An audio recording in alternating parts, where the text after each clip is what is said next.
We're gonna coach some Bricky now. Hey, how you doing, man? Yo, I'm chilling. How Good. has Street Fighter been treating you? You know, I hopped in with the lobbies of Sajam and a bunch of the other folks yesterday. Only one other person there was in my division, so I got walloped. Nice. But I felt like I learned a lot. It was, you know, you go 0-20 against Sajam. you kind of eventually take a round. You're like, okay, you know, you're figuring it out. Right. That's how it goes. That's a universal experience. It wasn't too bad. We're figuring it out. I was actually wondering if you were open to running just some games back and forth, and then as I play against someone yourself significantly better than me, you can kind of like be like, okay, here's a thing you can work on with this and that. For sure. So would you want to, maybe we can run like the mirror match? I don't really have a Chun Li, so it's like, you know, it'd also be me figuring it out as we go, which I think would be good. We're both kind of learning some stuff together. See if there's any obvious things we can pick up on. That's perfect. I definitely, the last game I was fighting an Aki, and I was definitely struggling getting in. That was definitely one of my bigger issues. And I fought Robbie's Manon yesterday. Same deal. Though I didn't realize her normals had that much range. Yeah. I was a little. I just like don't think I was ever able to like properly get into fight her. Yeah, you're gonna have to learn to play around those ranges. We'll see what you're doing. Like, are you trying to use like the crouching medium kick at all, like the drive rush from crouching medium kick that we talked about? All the time. That one and the neutral heavy punch. Okay, gotcha. Yeah, it's more about the rhythm of like weaving in and out of ranges. Manon does have very good range, but so does Chun to a degree. So it's more about getting used to that and weaving in and out of those ranges. I don't really play Chun, but my first mindset is just throw a bunch of these and then drive rush behind it. That's just what I'm thinking. Interesting. So my first instinct is just walk back, throw fireball. That's what I'm thinking. And if there's ever like a time where the fireball gets to travel for a while, like this, I'm thinking like, see how suddenly I'm in your face? That's my whole mindset right there. Gotcha. I guess I don't think I'm able to properly activate fireball that quickly. Yeah, it's a charge move, so getting used to it is, you know, it's kind of tough. Like you can throw fireball. I actually don't know.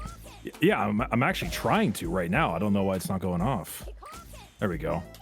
Yeah, why don't you just try throwing a couple? Let's just see how get a feel for it. I think it's like 50 frames or so. Like it's almost like a full second charge. Yeah, it's like a little bit less than a full second, and yeah. So like I'm able to like another thing I do is I'm holding whenever I'm crouching, I'm holding down back. So like I let go of down, but I never let go of back here. So I'm able to like walk back and then still throw a fireball because I never let go of back. So charge just, you know, as long as you hold the direction, even if you press other buttons, you still have the direction. So that's why I'm able to like build space, stop walking away, sneak it in there. And then if you get the fireball out and there's a lot of space between you and the opponent, like about this range, I'm thinking walk up, drive rush. Walk and then, yeah, gotcha. Exactly. Like that's kind of what I'm thinking. And if nothing happens, I might reset, just throw a couple. But if you get a little bit closer, like I might just keep zoning because why not? Nice. That was good.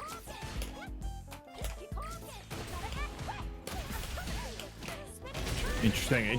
Okay. That's like a core part of her game plan, in my opinion.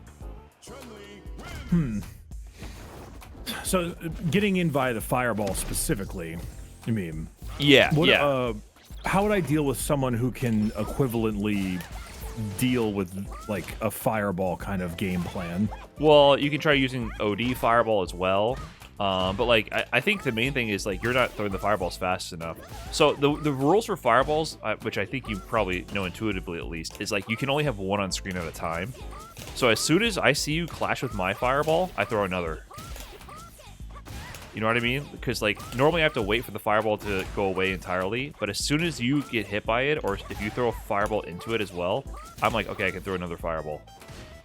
Which I assume means puts you kind of in an advantage.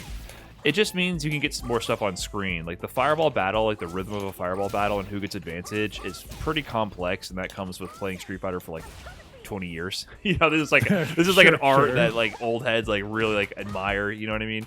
But one thing also, which button are you pressing to activate fireball? What strength? This is light. Yeah, I normally do light because I can walk up behind it. Gotcha. Perfect. Yeah, the heavy is faster, but doesn't go as far. So if you want to snipe their projectile, you might want to throw heavy to like if I see yours on screen, I might throw heavy to immediately get rid of it. Gotcha. I know that at least in terms of general like people who I'm fighting. Well, wait, what the hell? Oh, there we go. Sorry, I wasn't drive rushing. I know that for like example, Froden's playing Ken as far as I'm concerned. Okay. And then Shumimi is playing JP. Yeah. And so and I know like I'm going to have to deal with that, right? So yeah. So do you just like never jump at people? I've found myself to be generally punished for doing so quite often. Sure. Okay, it's something I noticed that Stan's had this issue too. Sometimes you get punished, and that's okay. Because it takes like 15 anti-airs to equal the damage of one jump in. You know what I mean? So it's not that you should always jump in forever every time the anti-air, but to never represent it means I have nothing to worry about. Like I can just keep throwing fireballs forever. Like you're not representing anything. You're just like running into the fireballs. So it's like the only thing that's going to stop it is a jump. Yeah. What's the right jump key to kind of get in? Is it like heavy kick or something, or heavy kick would probably be her typical jump in option. Pretty good hitbox on that. There's jump medium kick. So like if you're a little bit closer to them, jump medium kick is her cross up button. So gotcha. It will like cross over their head like that. But if you're gonna hit in front, you're gonna do jump heavy kick. Her jump ins are like not the strongest in the world. Like she's not the best jump character, but she has like a weird jump arc. Well, she's very floaty, right?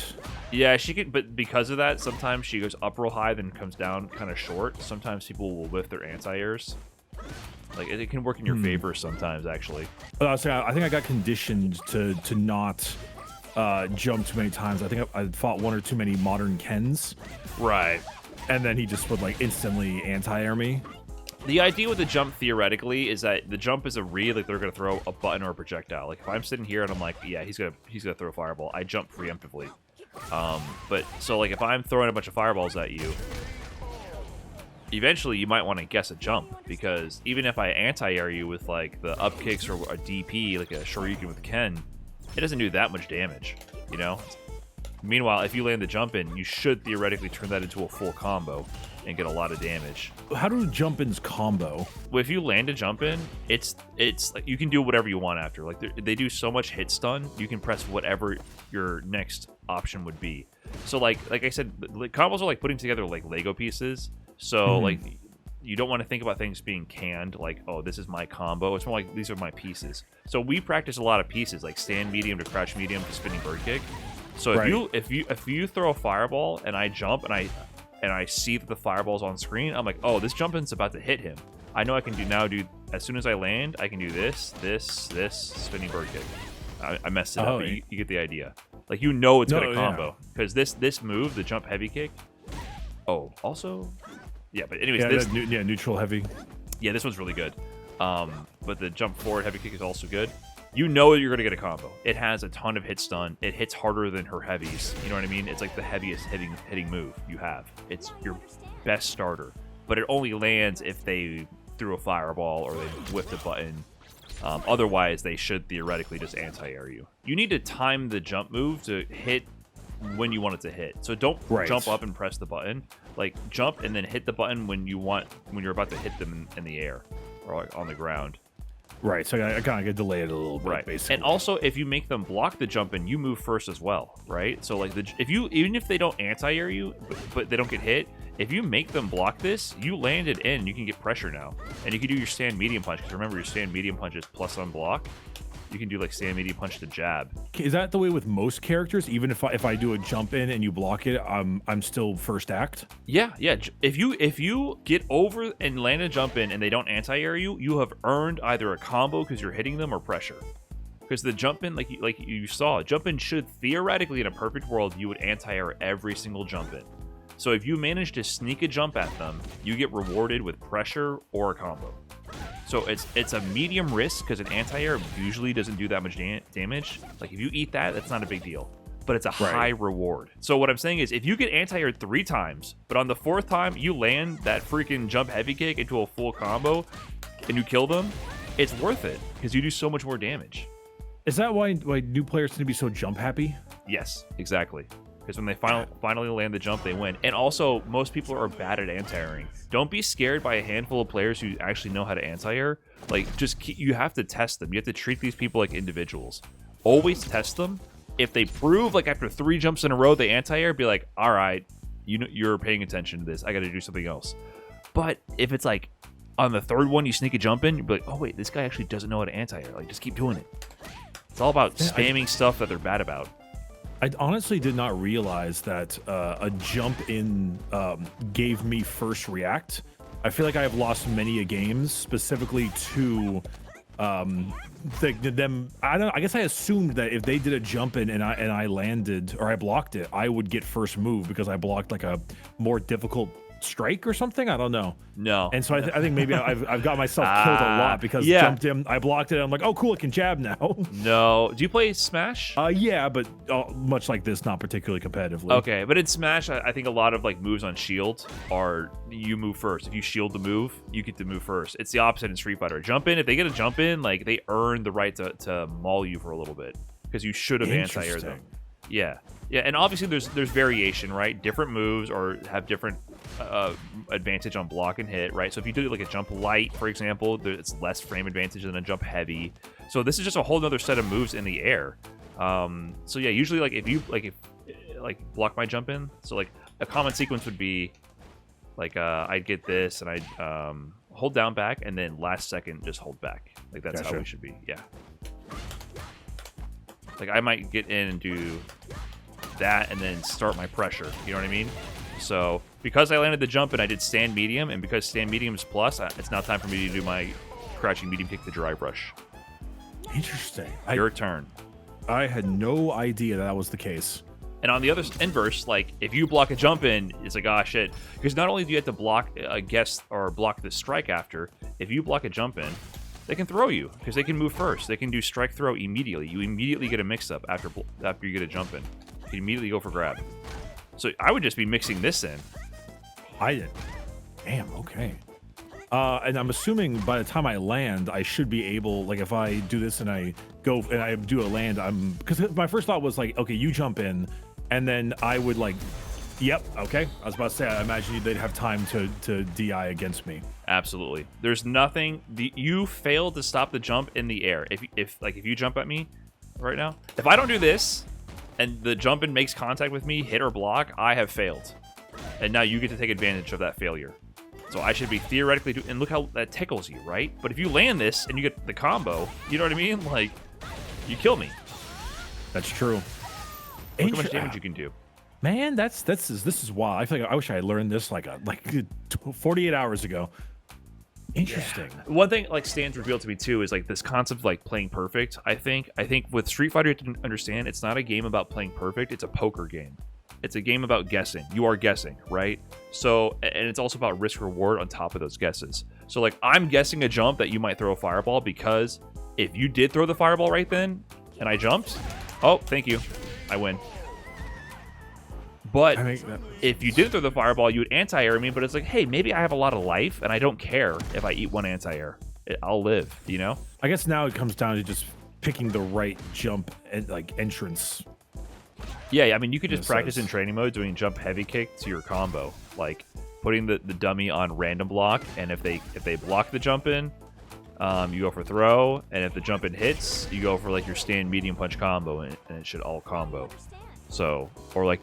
If you're not ready to combo from it, what do you do from lights, by the way? Like, if you get jab, jab, jab, do you end that combo?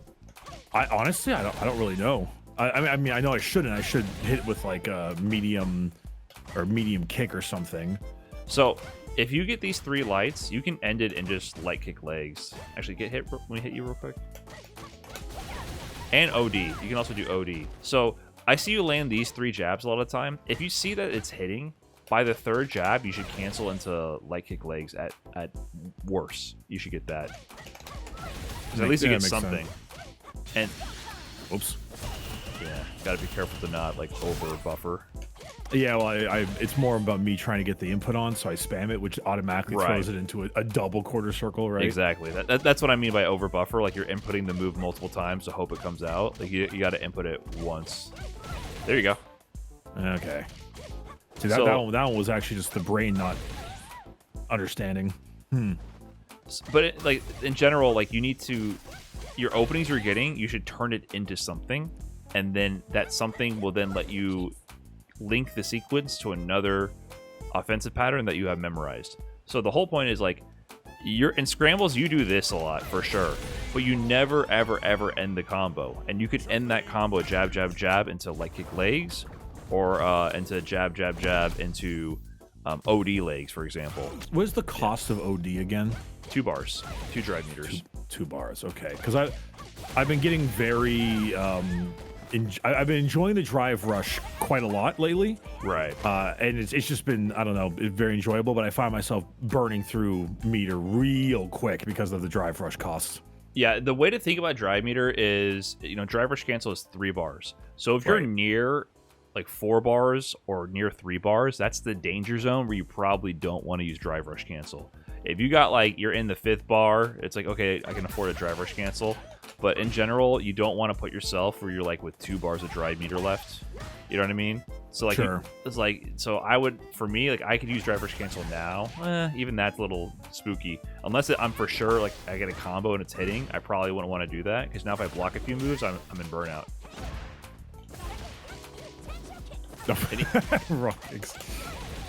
Also, I think you probably should be doing crouching light punch instead of stand light punch. Your light punches are what you mash to get them off you, right? It's like but we can turn that. If it randomly hits them, you can always convert that. Like I mash because I want them off me. Oh, it happened to hit. I can then confirm that it's hitting and turn that into a combo. I think it's the time frame that makes it difficult to fully, like, I don't know. It's so much going on. Having the reaction speed to know when my jabs are hitting is just, I don't know. They come out so quick. Right. That's why it's called hit confirming, right? Like it takes a focused view and vision to confirm that it's actually hitting. It's something that comes with time for sure. But like you get 3 jabs pretty much, right? So it's like you just press all 3, then on the 3rd one you might cancel into something if you see that the first 2 are hitting. So when I'm doing jab on you, for example, I see after 2 jabs, I'm like, oh crap, I'm hitting him. On the 3rd jab, I cancel it. 1, 2, oh, it's hitting. Okay. So it's not like on the first one. You can never confirm 1 jab. That's impossible. But because you get multiple hits and you can kind of see, you do the jabs regardless, even if it's blocking. Even if you're blocking, like if you block right now, what I'm thinking is, oh, he's blocking. Let me stop. I still do 3 jabs regardless. But I change my, I don't go into the legs because I see that you're blocking. But if I saw that you got hit instead on the first jab, I would be like, oh, it's hit. That's a hit confirm. The 3 blocked jabs I'm assuming, I don't know how negative the jabs are on block. Like at that point, is just whoever, anyone's game, or it's only like -1. So if you block, like just hold down back. A common thing to do there is to do that. Like jab, jab, jab, low forward, dry rush. Like you can try it on me. Well, you gotta do crouching medium. Yeah. Right. So crouching medium kick, and then right at that point, well, right, jab, jab, jab, crouching medium. Would it be crouching medium kick and then drive rush, or jab, jab, jab, drive rush into the kick? No. You want to do crouching medium kick, cancel the drive rush. So the point being, after 3 jabs, if you hold down back, look at the spacing. This is your perfect crouching medium kick into the drive rush spacing. Because usually you want to hit things with the tip of the range. That's generally what you're fishing for. So after they block 3 jabs, you can just go straight into this. Interesting. So if they're blocking... Oh, wait, so... Yep, and you know what to do there. Your same exact drive rush pattern. Just you start it after that you make them block some jabs. Or go into the throw, exactly. I gotta figure out because I don't have the speed to hit confirm the what is it, the crouching medium kick. And so when I do make the drive cancel there, I'm not quite prepped enough to know whether I need to attack or go for a throw. Well, have you done the random on block training mode? I mean, I'm telling you, man, you just have to do that. Like, if you just do that for a couple minutes every day, you'll get it. Like, you just got to do it. That's just mechanical. Like, yeah, I gotta work on that then. Yeah. It's kind of the boring part of the game, but if you just do that, like your eyes will open. Like I'm telling you, at one point it'll just click, and you'll be like, oh, every single time I can see it on hit or block. That's right. And then things will flow. Like it'll start flowing once you have that vision. Playing fighting games is a lot about just putting some reps in, and then suddenly your eyes like get accustomed to what you're seeing, and then you're like, oh, I can see the Matrix now. Yeah. Like, finally, it makes sense. I like using Hizanshu. I definitely would spam this a lot. Like if people aren't stopping it, I mean, I would just kind of do it because it's pretty much safe on block. So I would just keep doing it. Like don't get dissuaded from doing that. Nice conversion. So I think the other thing to tie that together, it's like you get your jabs, you get out of there, you fireball. Like I think that will tie it together. So then when you build, because as you're throwing fireballs, you're not spending meter and you're building meter. You know what I mean? It like lets you recharge.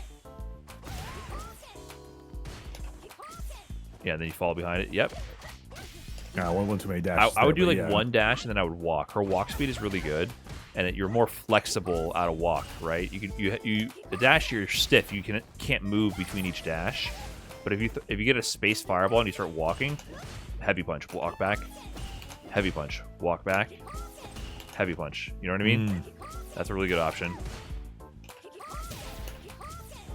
So if you get your fireball out, you can like walk behind it, get a heavy punch in there.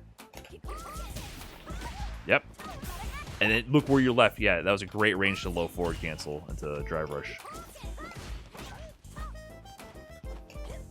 I will say I'm very used to doing low. What is it? Low kick. That I end up trying to follow it up with something, but I can't really follow it up with anything that isn't drive rush. And because of that, it's kind of throws me. I don't know. You can press it without doing drive rush cancel as well. Like I know you don't get much from it, but you can just press it. Her best like thing to do from that is drive rush cancel. You can also cancel to fireball, but that requires you to have charge. You know, it's complex. Like you can do stuff like that, which is very good. Like but you have to be close and have charge. So like sometimes I would just do that. Basically, her fireball is like really important. I'm actually shocked how important it is. I never really considered. Well, maybe it's not. Maybe the word spammer is not the word I was used to. But I spent too much. I remember playing a lot of Marvel vs. Capcom and fighting Sentinel and very much disliking it. And so I maybe have a disposition to try to use projectiles as little as I can. The common sentiment is like it's dishonorable and scrubby to use fireballs when you're not a Street Fighter player, and then like as you become a Street Fighter player, you realize like how hard it is to actually throw projectiles because any one of these you could just die. And then I think it comes full circle again where you're also like, man, fuck zoners. There's like this whole bell curve that happens with that. But yeah, everyone new to Street Fighter is like, oh, like if you throw fireballs, you're a scrub. But it's really hard to throw a good fireball because like I mentioned. Good players, if they landed jumping, they kill you. So every one of those fireballs, you could potentially just die. Are there particular fireball people I need to be wary of? I'm assuming JP is one of them. I mean, Guile. I don't know if there's anyone playing Guile. I need to scout the teams. I don't really know who everyone's playing right now. But like, Guile's the number one. JP's the other. Like maybe JP and Guile are tied for number one projectile spammers. Those Guile's really tough in my opinion. JP's really tough too, especially for new players. But Guile is always tough. See, what I would be doing here is I would have been walking back to build my own fireball charge to cancel out my fireball. Yeah. But in doing so, I mean, how does it help me though? You can get into the battle and then you can start mixing up your fireball options and timings. Because you were such low drive meter, also you would have been stalling time to rebuild drive meter. Because like pairing a fireball keeps you pretty much neutral in drive meter, but if you were clashing with my fireball, you would have been rebuilding drive meter that whole time. because you were so close to burnout. But I feel like matching fireball to fireball is a net neutral though, or is it specifically just for me to rebuild drive? You were very low in drive meter, so like your best option there would be to start playing the fireball battle. And no, you can get ahead. You can mix your. There's a mind game going on here. We're not just spamming the projectiles. We're messing with the timings. I can change the strength of the projectile. See, I did heavy right there. That clashed with your projectile really close to your side of the screen. So like there's just a lot of mind games that actually happen once that higher level with the strength of the projectile. What if I OD? You know what I mean? What if I drive rush in? There's a lot of variability there.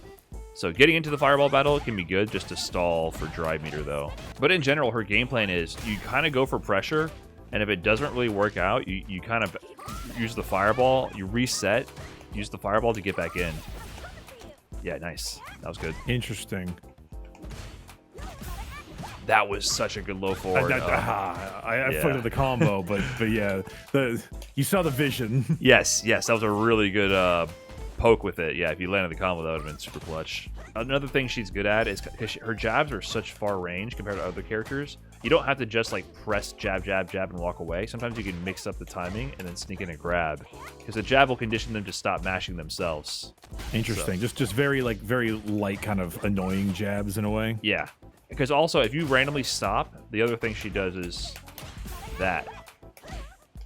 Oh yeah, the medium punch. This combos. If I snipe one of your buttons, the towards medium or back medium, whichever one you prefer, it'll combo, and I can get in. So just like low forward. So jab to medium is also very good with her as another option to get in. Like if you're trying to be a bit more offensive.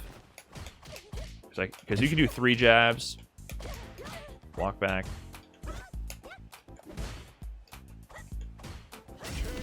That is annoying. Great low forward, even right there. So that jab to crouching medium peak was amazing. Is it because was it conditioning to expect like a jab? So yeah, I was thinking like, let me get the hell out of here. You're annoying me. Let me walk back. And as soon as I walk back, you clip my toes. Okay. So she can harass, look forward. You blocked. Now I'm in. Now I might throw you. Oh, nice. Now I'm just thinking I'm low in drive meter. Time to control this. Time to slow this down a little bit. Nice. That was great. Okay. I'm slowly kind of trying to figure out that level of footsies. I think what ends up sometimes messing with me is depending on the range of the opponent. You know, because this feels like a great, just very easy. You know, hey, get in there, mess with you, be a nuisance, etc. But I know like one of the things I actually struggled with was Geef. Yeah. Because his triple chop or whatever was just I don't know. Yeah, I mean that's something you just got to block out. It's actually negative. It has a lot of range, but you can just let him just do it and block it out. But like that's why you got to throw fireballs, man. You got to throw fireballs. Geef is a character you don't want to get next to. You zone Geef any chance you get. Yeah, that's true. And you saw that jump in. I don't know her combos, but that was the idea, right? I read your fireball timing right there, and I just jumped, and I got to jump in. Like that's kind of like just the vibe you go for. Nice. So you know what I would do there after that level 1? Oh, sneaky. That's an option too. But I like to use Zanshu a lot. Yeah, for sure to use Zanshu a lot. Like the footsie patterns we're adding are like the more solid stuff, but for sure don't forget to just throw some haymakers. But after that level 1 combo, when you ended in this level 1, I would just throw a fireball. Because I can always be holding, can't I? Yes. So after you knock them down with that level 1, you throw the fireball, and then when they get off the ground, the fireball is in their face, and you walk up behind the fireball. Or you can do, it's your shield. It's your shield to approach. It covers you as you get in. Or you can even do drive rush behind the fireball. You can get high-low mix. So when you knock them down from a lot of combos, your first instinct should be throw a fireball.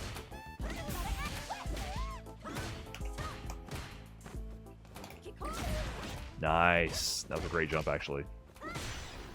And you kept the pressure up, so I got into burnout. So what are you going to do to me when I'm in burnout? Well, I attempted to drive rush twice, but didn't quite work. But this is when you should be doing DI. Like, you should be doing button into DI. Yeah. If I'm pressuring you, you should press DI. Doing raw DI is kind of risky because people are jumping out of the corner. But one thing to keep in mind with how that works, this might be a little information overload, but when people are in the corner, they want to jump over you. So what Chun is great at is she's great at keeping you caged. Now, if I'm here and I jump, if you're not already hitting me, I escaped. I jumped over your head. But if I'm further away from you, like if we're like this distance, if I jump, I'm still in front. So a lot of the time when you have people in the corner, you don't want to be like pressuring them up close. You want to be keeping them out here because if they jump, you can anti-air them and keep them in the corner. If you get too close, like to go for a throw, they can jump over your head. So a lot of the time when people are in burnout, I would just keep them near the corner and stay at a range where it's like here. So if you like jump at me. Oh, well, wow. Okay. Right. If you would have hit that, sure. Yeah, and that's the idea. And now that once I anti-air you or I keep you in the corner, once I get that, I might do this. Because when you're in burnout, you can just do button into DI and they get stunned. Because I don't think you ever go for DI when like they're in burnout. You should be using DI when they're in burnout. Not like here, like not just like do it randomly. Because if they hold up forward, they jump over you. But button into DI or defensively, like you know your wake up DI habit, that is very good when the opponent is pressuring you and they're in burnout. That is the time to just be like, get off me, man. DI. You have no answer for this. So I assume in a sense you're kind of like Chun doesn't need to be here to kind of keep someone away, but you're kind of always just kind of slowly making your way forward, kind of keeping like a similar distance away the whole time. Yeah, you're weaving in and out of ranges with Chun, and the fireball's often like your way to get in there. And then like once you condition them with all these buttons or whatever, you can like sneak in a walk up grab, or just like clip them with the low forward drive rush, get a combo. So even there, after spinning bird kick, you see how that fireball is just like on top of you? I'm just thinking like fireball, like every knockdown. See? I think the main thing for now is just like the same training with stuff we talked about, like the put block on random and practice your low forward. And then just practice fireballing a lot. Like just making sure like you can do it on demand. And you just get used to that and then just start throwing them in matches when you get a chance to play. Gotcha. All right, works for me. I appreciate it, man. It's probably the last time I'm going to get the opportunity to get like one-on-one coaching with this stuff. So because it's I'm flying out of LAX tomorrow. So what do you got going on? I'm going to MagFest. Okay. So wait, you're gonna be there during the actual event? Yes, sir. Yes, sir. Oh my god. Well, we'll use the hotel Wi-Fi to the advantage. In that case, just do Hizanshu over and over, man. What are we doing all this for? I was gonna say like, I mean, this was already like planned way before I got added to the slam, you know. But gotcha. I mean, I got a bunch of folks there. There's a good chance I'm gonna set up a stream at like the LAN area. Okay. And it might. I mean, It could be the hypest shit in the world. But it also could be genuine McDonald's Wi-Fi Chun Li. So we will take advantage of whatever you have in the moment. There's strats for either way. That's cool, man. Well, yeah, awesome. Let me know if you do manage to find time. Whatever, have questions, hit me up in the Discord. Feel free to if you're theory fighting, I'll try to give you whatever advice I can give. Hell yeah, man! I once again really appreciate it. I'm going to go. Take everything you just said into ranked for 2 matches, and then hop up, probably do some training when I get the opportunity. Hell yeah. Sounds good, man. Awesome. Well, you have a great night, dude, and I'll talk to you soon, yeah? For sure. All right, man. Oh, yeah. Peace out. Peace. Okay. GG's. GG's. Yeah, we're teaching him hit confirms and footsies. We're about to be on some hotel Wi-Fi. It's going to be Hizanshu all the way, baby. It's going to be Hizanshu all the way. All right, guys, I got to get going. Peace. It's late. I got to get going to bed. Thank you so much for watching. 'Twas fun. Till next time. Adios. Peace.